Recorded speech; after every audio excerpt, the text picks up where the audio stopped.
Hello everyone, welcome back to the channel. So today I'm going to tell you how to use Vivo's share feature with other Vivo phones.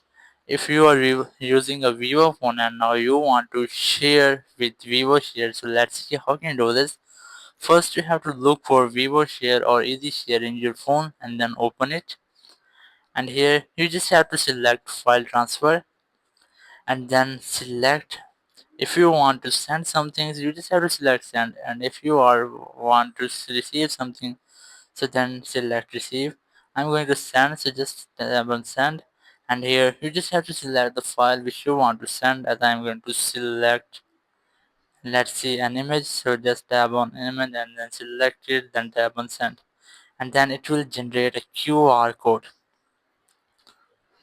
Now you just have to take a second device, and after this you have to take the second device as I have taken.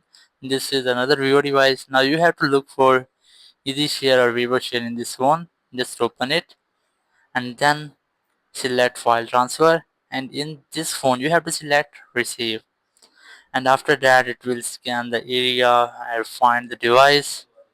But if it doesn't work, you just have to tap on scan to connect. Just tap on it and then scan the generated QR code, and after that it will automatically connect and receive. Just tap on OK, and here you can see the file has been received. And that's how you can easily use Vivo's share feature and transfer files on other Vivo's phone. Thank you very much for watching the video. Until next video, bye bye.